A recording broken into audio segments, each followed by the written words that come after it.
Tere päevast, ma olen nagu Ivan Orav praegu. Ja see kark tegelikult ongi mulle olnud sellepärast, et tähelepanu võita. Ei ole eelmine esmaspäev Maarja mõisas tehtud edukas põlveoperatsioon, kõik on väga hästi.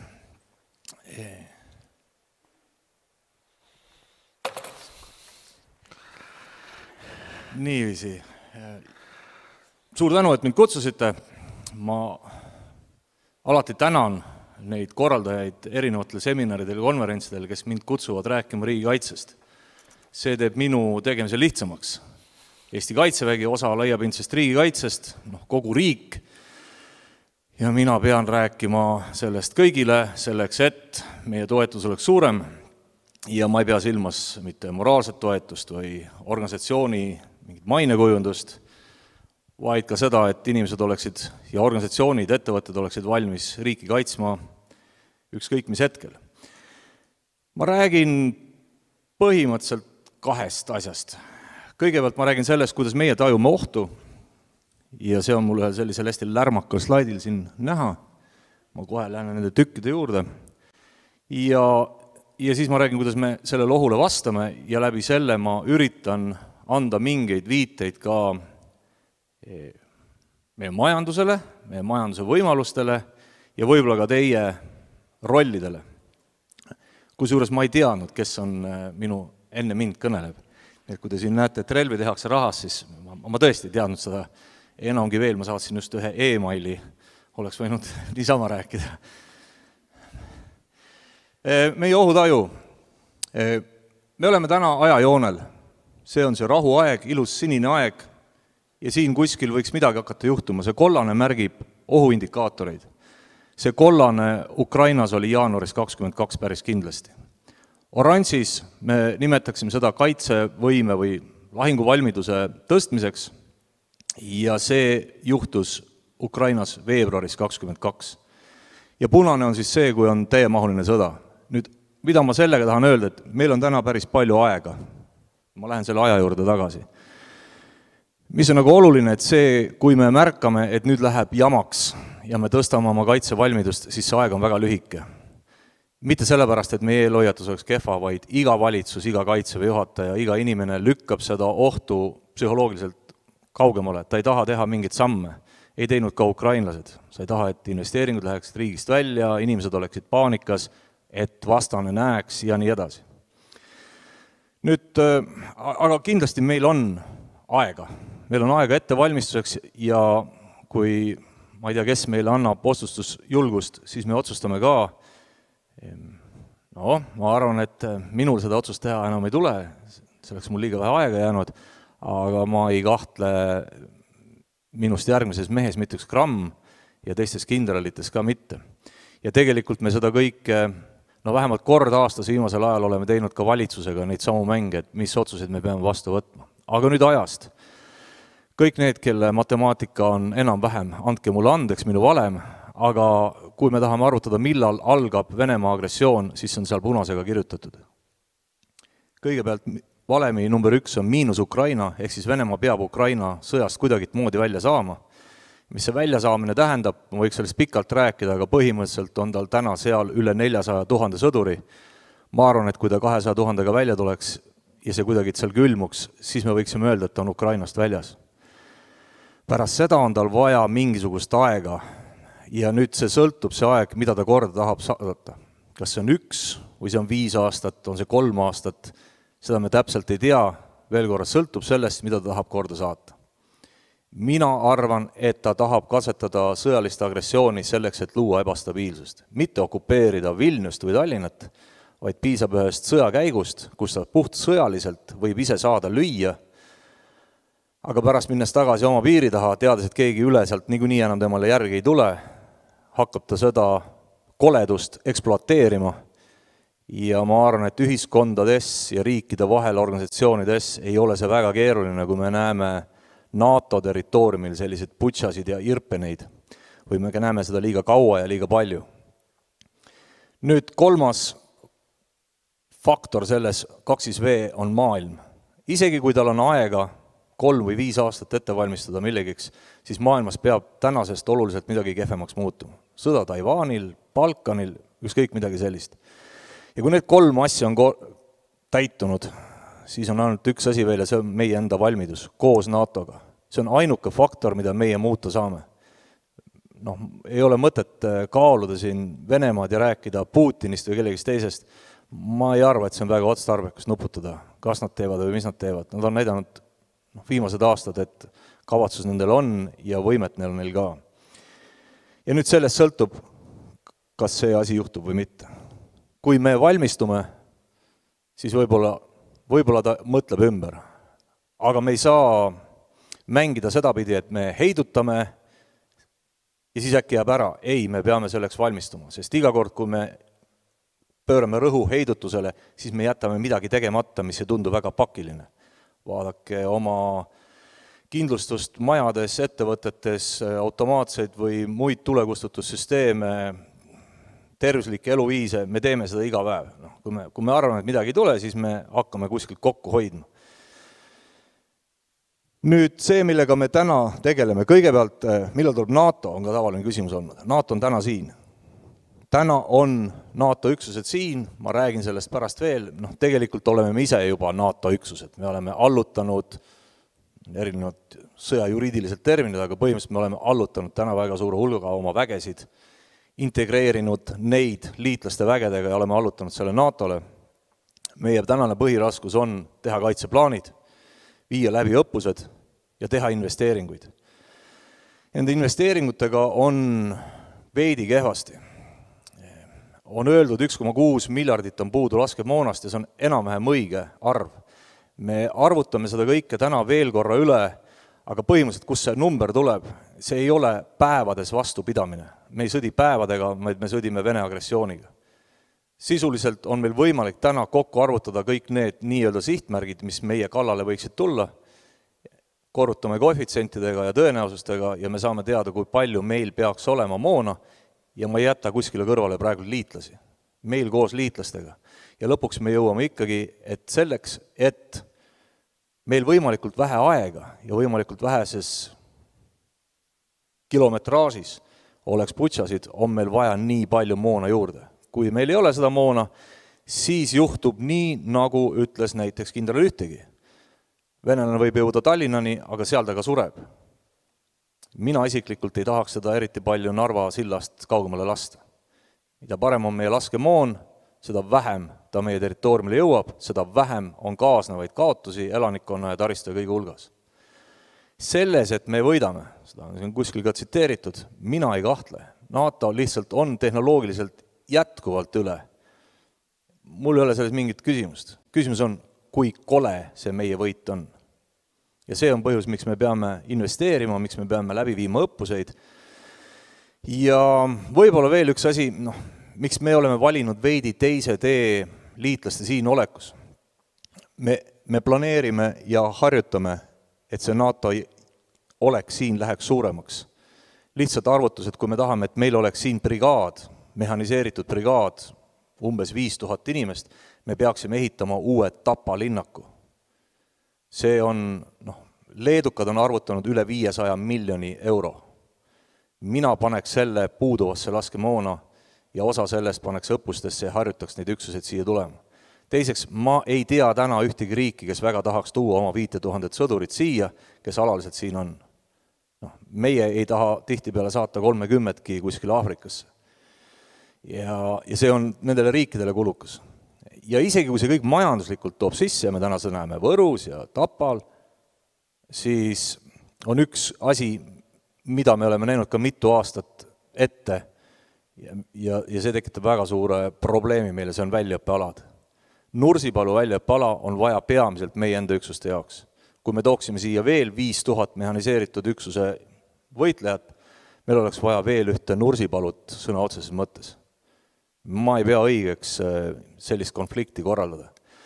Selle asemel need rohelised kirjad siin, mis muu selja taga on, investeerime, planeerime ja valmistame selleks ette väga kiireks tulekuks.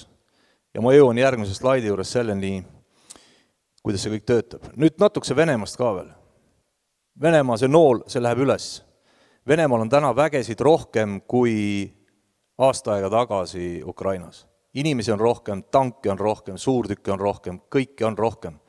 tal on laskemoona ka rohkem, sest ta on viimasel aastal rohkem hakanud tootma. Venemaa on erinevalt läänest investeerinud rohkem sõtta ja hakanud kiiremini mõtlema ja kiiremini tegutsema. Pluss on tal Koreast ikkagi toetus ja minu andmetel tuleb sealt enam-vähem sadu, kui mitte tuhandeid merekonteinereid erinevat varustust iga kuu, viimased paar kuud. Nüüd, kui palju meil aega selline on, nagu ma ütlesin, ma ei tea, et Ukrainast välja, tõenäoliselt mitte see aasta, siis veel mitu aastat valmiduseks või valmistumiseks, siis peab veel maailmas midagi juhtuma, no ikka mitu aastat. Meie otsused saavad tulemuseks ka 1-3 aastaga. Isegi kui me täna maakeeles öeldes ahvi kiirusel arendame mingeid võimeid ja me tõesti teeme seda mitte piisavalt kiiresti, aga kiiremini kui keegi varem on teinud, ma arvan, siis ma ei tea, kas see on piisav. No igal juhul me peaksime täna otsustama aina rohkem mingite asjade kasuks. Ja õnneks meie teatud otsused toimusid juba enne Ukraina sõda, et kui ma pärast lähen mingite relvasüsteemide juurde, nagu näiteks HIMARS või laevatõrjeraketid, siis need kõik asjad otsustati ära enne 22. aasta veebruari. Nii et siin me oleme, meie otsused kuskil siin, võtke siit need arvud ja siis te näete, et see kõik võib minna konflikti. Kuidas on majandus sellega kõigega seotud? Väga tõesti esile, eelmisel aastal 19 000 reservväelast osales õppekogunemistel, rohkem kui kunagi varem. Õppekogunemisel osalejatele tööandja ei pea palka maksma, maksab Kaitsevägi. Enamasti nad kaotavad palgas kuni 2 korda. Ja meil on tööandjad, kes jätkavad seda palga maksmist. Eelmisel aastal vist oli 56%. Ja ma arvan, et see oleks veel kõrgem, kui me seda rohkem teadvustaks. Minu meelest on see erakordselt tugev ühiskonna märk. Ja see on vabatahtlik. Minu meelest kõik need ettevõtjad, tööandjad panustavad seeläbi riigikaitsesse. Ja mul on väga uhke olla. Ma olen sellest rääkinud soomlastele, isegi nemad kergitavad natukese kulmu. Rääkimata kõigist teistest. Me ise õppekogunemiste korraldamistel oleme vastutustundlikud. Vahest vähem, aga enamasti ikkagi pöörame tähelepanu, et kui me võtame puusseppasid, ma ei tea, tellereid või ametnikke kuskilt ära, siis me võtame nad nii väheks ajaks, kui on võimalik. Tihtipeale, kui õppekogunemine on 10 päeva ja ettevõtja helistab meile, ütleb kulla vend, 5 minu töölisest sa 3 kutsud ära, aga ma pean reedel saatma toodangu Rootsi, siis me leiame selle lahenduse, ütleme, ärge tulge esmaspäeval siis. Et millal sulle sobib, ta ütleb, no kui nad üle tunde teevad, 3 päeval tulevad. Saab nii ka. Ja uskuge mind, need läbirääkimised, need käivad üsna lihtsatel alustel juba. Seal ei ole väga vaja mingeid pabereid, see on telefonikõned ja e-mailid ja me väga palju üksteist usaldame. Nii et õppekogunemised on see, mida teie kindlasti toetada saate. Soodustage inimeste käimist õppekogunemistel, sest selle võrra kiiremad me oleme ja ausalt öelda meie ettevalmistus on sel juhul parem. Ma julgen öelda, et meie tänased õppekogunemised ja see, kui kiiresti me üksuseid alates siis näiteks selles oranžist tsoonis kokku paneme, me oleme ikkagi maailma tipptase. Ilma naljata. Soomes ei taheta teha neid lisaõppekogunemisi, kus ei tööandja ega osaleja, õppekogunemisel osaleja ei tea, et tuleb õppekogunemine, see tuleb paugust. Soomes ei taheta neid teha, sest nad kardavad, et ühiskond ei toeta, kõik ettevõtjad ei pruugi seda toetada, nad lähevad kõik hulluks ära, sest et tootmine jääb seisma. Meil see kõik töötab. Ma loen seda jällegi väga tugeva ühiskonna märgiks. Nüüd asi, millega meie oleme kimpus Kaitseväe poolt, on hangete ja teenuste ettevalmistus. Aasta aega tagasi ma käisin, 2 aastat tagasi käisin Harkivis, see oli siis juulikuus, sõda oli kestnud mitu kuud ja pataljoni ülem ütles, et nad hakkasid 3. päevast saati saama sooja toitu ja ta ei tea siiamaani, kus kohas see tuleb. Ja enam-vähem niimoodi käib seal tänaseni. Mida meie proovime teha oleks see, et esimesest päevast alates me teame, millisest köögist see toit tuleb. Kuidas saab sinna toiduained ja kõik muu, seda me peaksime ka teadma, et me tegeleme täna sellega. Aga üldiselt nende hangete ja teenuste ettevalmistamine selleks kollaseks tsooniks, mis seal on, just nimelt ohumärkide korral, me ei ole selles nii kaugel, kui ma arvan, et me võiksime olla. Me ikkagi elame natukese niimoodi, et äkki seda sõda ei tule. Ma olen siin nimetanud ära teenusetooted, mida meil oleks vaja. Varustuselemendid, kõige lihtsamad asjad, lihtsalt tõenäoliselt oleks meil vaja 20 000 kirvest ja labidat ja 10 000 mootorsaagi. Aga on teatud teenused, nagu näiteks transport väga kiiresti, majutus. Eestis on iga 10 kilomeetri tagant mingisugune köök, on see lasteaed või turismitalu, kus saab 100 inimesel suppi teha. Miks me peame täna investeerima väliköökidesse, kui me saaksime need köögid kasutusele võtta? Ja Kaitseliit täna nende kaardistamisega tegeleb. Või kui te nägite septembrikuuses õppust Ussi sõnad, siis tegelikult kogu see maakaitse suurusjärgus 20 000, ei ole mõtet neid panna kuskile telkides. Esiteks, need telgid maksavad kohutavalt palju, teiseks, et taristu on meil kõik olemas kuskil. Me oma magamiskottide asjadega võime vabalt, peaasi, et oleks 4 seina ja katus, ja kui seal hoitakse plusskraade ka juba, siis on ju väga hästi. Ja loomulikult on veel asju, nagu näiteks informatsioon, kus kohast midagi saab, vahetevahel ka inimesed, kes midagi korraldavad, ja selle kõigega me tegeleme. Ma tean, et paljud ettevõtjad on juba mõni aasta tagasi saanud teatud, ma ütlen, ülesandeid või korraldusi, kus öeldakse, et teie ettevõtte see ja teine tehnika kuulub Kaitseväele, juhul kui me sundkoormisi või lepinguid hakkame rakendama. Nii et see sinine osa on see, mis on teie roll, aga ma tegelikult tahaks rõhutada hoopis teist asja. Meie jaoks on ikkagi see, et majandus peab olema tugev. Ma kutsun teid üles keskenduma oma ettevõtlusele. Ärge pingutage praegult sellega, et kuidas te sõtta läheksite või kuidas te sõduritele suppi annate, see on meie organiseerida. Teie saate nende asjadega niikuinii täna juba hakkama. Ja nüüd ma jõuan selle alumise reani. Kui riigis on rohkem raha, siis saab teha rohkem relvi. See on hästi lihtne. Kui meie riigil on rohkem raha, siis me saame selle puudujäägi katta lihtsamalt. Natukese kaitsetööstusest. Paraku on see nii, et kui Eestis keegi näiteks hakkab tootma laskemoona ja see tavalisest Erne-püssi 762 või väikesest moonast meil ei ole puudus. Seda suudaks toota, lihtsalt probleem on selles, et kui keegi paneb täna tehase püsti, siis ta aasta või 2 täidab kõik meie järgmise 20 aasta vajadused ja Kohilast kaugemale pole seda kellelegi müüa. Tegelikult Iklast. Ja täpselt samamoodi on väga paljude muude asjadega, et me arvame tihtipeale, et me oleme kole nutikad ja me teeme midagi odavalt. Lätlased on tegelikult sama head. Geenidki meil on ju samad ja kõik muu. Nii et on vaja ikkagi väga suurt nutikust või väga kiiret tegutsemist. Ma olen nõus, et riik ei pruugi alati oma bürokraatia ja seadusandlusega seda kõike toetada, aga mingeid samme me täna astume selles suunas.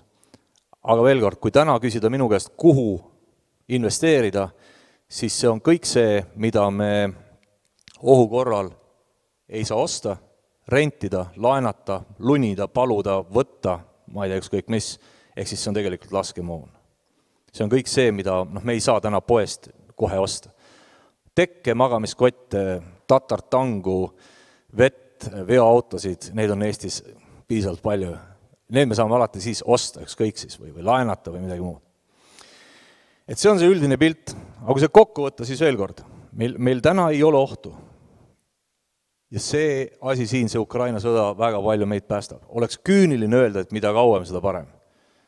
Ja sellepärast ma seda ka ei ütle, aga lihtsalt Ukraina täna päästab meid. Mul ei ole ka illusioon, et kui Ukraina võidab sõja saades tagasi kogu oma territooriumi, siis Venemaa mitte midagi ei tee. Tal on ikka veel kuskil ladudes mitu tuhat tanki, mida ta enam-vähem aasta 2 suudab kõik töökorda sättida. Ja kes midagi teab tanki tõrjumises, siis ei ole vahet ühel jalaväelasel, kas sinu vastu tuleb T-55 või T-90. Sul on vaja ikkagi Karl Gustavit vähemalt. Ja hirmus on ta pealekauba nii. Et kui me räägime, et Vene armee, mis näeb välja lollakas, vana, ma ei tea, nälginud ja kõik muu, mis veel, siis ta on surmav. Ja ta on surmav ka pärast seda, kui sealt Ukrainast välja saab. Et selles suhtes mul ei ole kuidagi väga ilusat perspektiivi maalida. Aga kuidas me nüüd omalt poolt seda majanduskeskkonda parandame? Niimoodi saan mina kaitsejuhatajana aru majanduskeskkonna parandamisest järgmise 2 aasta jooksul. See on nüüd üsna värske pilt, need on NATO riigid. Ja me oleme tihtipeale rääkinud, kuidas meid lõigatakse ära. See sinine ala siin peaks kõiki julgustama, et kuidas see Venemaa siis seda kõike siin ära lõikab. Meie mingeid ühendusi Rootsi poole või mujal Euroopasse mööda merd. Soome kaubad minu teada kas mingi 90% tuleb mööda merd. Soomlased ise peaksid olema juba huvitatud sellest, et see kõik lahti on. Ja Soome ja Rootsi liitumisega märkimisväärselt paraneb siinse piirkonna sõjaline jõud. Ma arvan, et isegi kordades. Soomlastel praegult on juba 60 lennukit on töökorras ikkagi. Rootslastel ma arvan, et 100 pluss kõik muu tipptehnoloogia. Ma arvan, et see ei tohiks olla enam probleem. Ja nende plaanidega me täna tegeleme. Aga see pole kõik. Me ise eelmisel aastal lõime diviisi, see on selline tingmärk, mis näitab mingisugust üksust, ja see diviis koondab enamust maa peal sõdivaid Eesti sõdureid nii reservis kui tegevväes, aga need 3 lippu seal näitavad, mis üksused kuuluvad täna juba sinna. Seal on täna Briti lahingugrupp, aga mitte ainult. Seal on ka brittide mitmikraketiheited, mis on täna juba Eestis.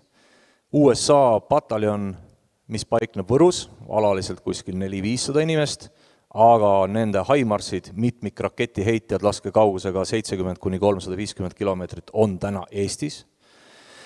Ja siis on meil veel prantslased, keda meil siin aeg-ajalt on kompanii 150–300 inimest, kes vahetavahel käivad siin oma suurtükkidega, aga kõigil neil on veel mingisugused jõud, mis on siia siiratavad õhku mööda näiteks tundidega, aga mis veel tähtsam, informatsioonina, kus kohas on vastane, tegelikult valguskiirusel. Ehk siis lihtsalt infoedastus. Ja see, ma lähen tagasi korraks siin eelmise slaidi juurde, harjutame, viime läbi väljaõpet, investeerime, seda kõike me peame täna tegema. Nüüd nende ringide juurde, ja see on Eesti oma panus.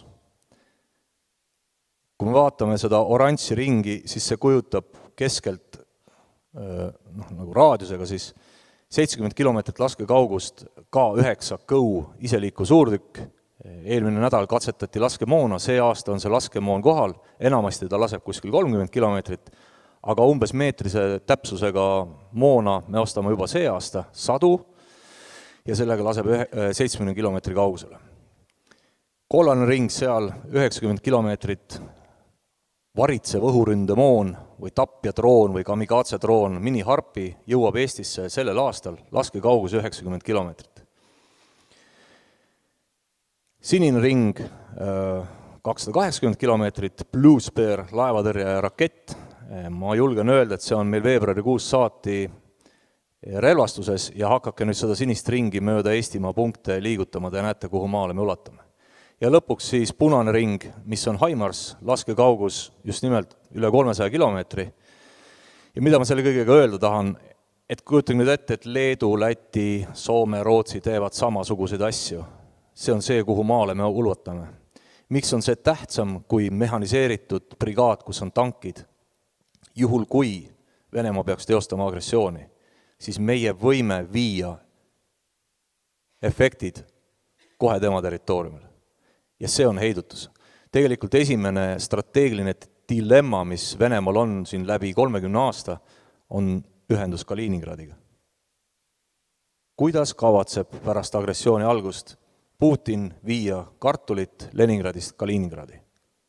Mina ütlen, et ei viigi.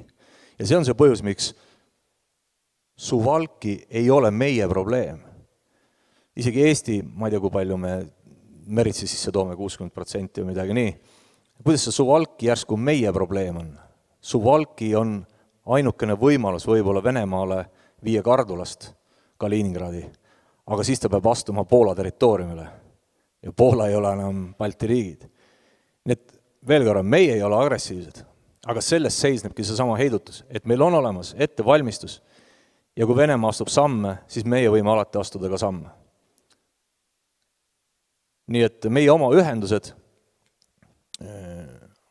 üle mere, tema ühenduste katkestamine ja teiseks, kui ta saab mere peale tuua oma laevu, siis muutub oluliselt lihtsamaks kogu meie õhutõrje ja raskemaks tema õhutõrje. mis tähendab, et kõik Rootsist tulevad lennukid peaksid väga lihtsasti saama meie territooriumile või meie õhuruumi. Ja see kõik juhtub selle aasta jooksul ja järgmise aasta jooksul. Neid ringe põhimõtteliselt võib täna juba näidata liitlaste jõududega, aga järgmiseks aastaks on need ringid meie enda omad ka, pluss liitlased, pluss liitlaste silmad ja kõrvad ja muud sensorid. Minu arvates on see väga oluline samm, laskemoona, rõhutan, on ikka juurde vaja, aga ta peab alati arvestama, et ei maksa siia nina toppida. Ja see kõik omakorda minu arvates, kui ma toon näite näiteks Lõuna-Koreast, peaks ikkagi olema üsna stabiilne majanduskeskkond, eriti kui vaatate seda sinist territooriumi.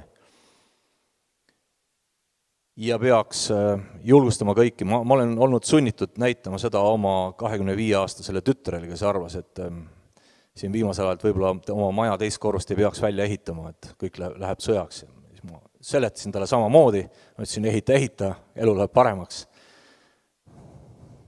Vist hakkavad ehitama. Nii, aga sellega me oleme põhimõtteliselt oma 2 slaidi ära näidanud. Aga ma ütlesin, eesmärk oli öelda, kus kohas me täna oleme, kui kiiresti mingisugune õudne sõda võib kohale tulla, kuidas me selleks valmistume, seda ära hoiame ja tegelikult pilt ei ole sugugi mitte halb, minu arvates. Aitäh!